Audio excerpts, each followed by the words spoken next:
Alright, hi Reddit. This is Tim Ferris. Very pleased to be with you and also involved with Donors Choose, which I've been involved with for quite a few years now. Alright, so the good crew at Reddit recommended that I be as thorough as possible, so I also have some notes, and being from Long Island, my brain doesn't always move so quickly, so this will be helpful, and these are also the questions. So the first question is from Pretarch, or Pretarch, not sure how to pronounce it. And the question is currently, what is your best source of constant income? Which and how many revenue streams do you have now? So there are a few things in the interest of being complete and detailed. There's income and net worth, which are very, very different. But for income, it used to be from the sports nutrition company that I started in, I guess it was 2000. That has since been sold, and then the book royalty income has been a big part, certainly since 2007, which was unexpected because the 4-Hour Work Week was turned down by 27 or so publishers. The original title was Drug Dealing for Fun and Profit, which was vetoed by Walmart pretty strongly. And the 4-Hour Work Week was the title that tested best on Google AdWords. All right, so we have book royalties and stuff related to that. Most authors who write books do so, if their goal is finance, to speak, go on the speaking circuit. I tried that and I didn't really like it. You can get paid ridiculously, so it is very lucrative. People like Malcolm Gladwell or Bill Clinton will get 50 to 100K for a 60-minute keynote. So it can be very lucrative.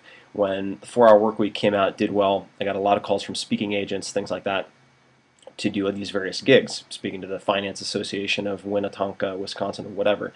And I said yes to everything because I was so flattered and excited that someone wanted to pay me to speak. And then, since this was done 6 months in advance, or so, all of these events hit me at the same time, and I ended up being feeling like a traveling salesman, like Glengarry Glen Ross or something, for months, and it was terrible, just giving the same talk over and over and over again. So these days I do maybe one or two high-paying gigs every 6 months, I'd say, if the location is interesting enough, like Sydney was my last. And then otherwise I just do free stuff at events where the audiences are very, very interesting. So that could be South by Southwest or the EG or TED or whatever. Let's see here. So as far as net worth goes, which could be income, and it's already starting, I would say startups actually. So I will probably end up earning more on startups than I ever earn on books within the next 2 years or so. So I'm involved with about 20 or so startups. Invested in Twitter a while back, Facebook. Let's see, StumbleUpon I've advised for a couple years. Evernote, same thing. Shopify, same thing. All those guys are doing very, very well.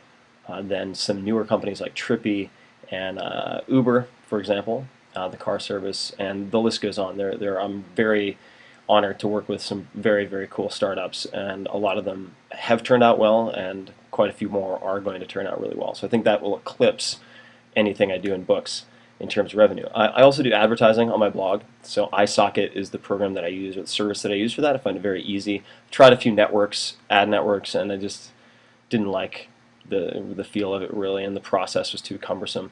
And that's about it. So in terms of things I don't make money from, I think this is important to note. And the 4-Hour Body, which was #1 New York Times, as was the 4-Hour Work Week, there were a lot of supplements recommended and things of that type in the 4-Hour Body.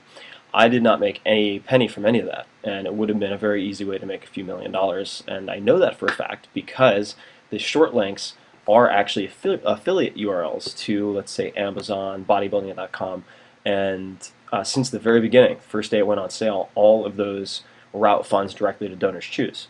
So all of that has gone to Donors Choose, and I didn't want people to question my motives for making those recommendations. I didn't want them to think it was because of financial gain and not because I determined one product was the best of its class, which was the case. All right, so that's the first question. The next question will actually be answered by a separate video, but it is by or from Oddly Insightful, and the question is, isn't Kevin going to be pissed that you're on Reddit? So that is coming up next.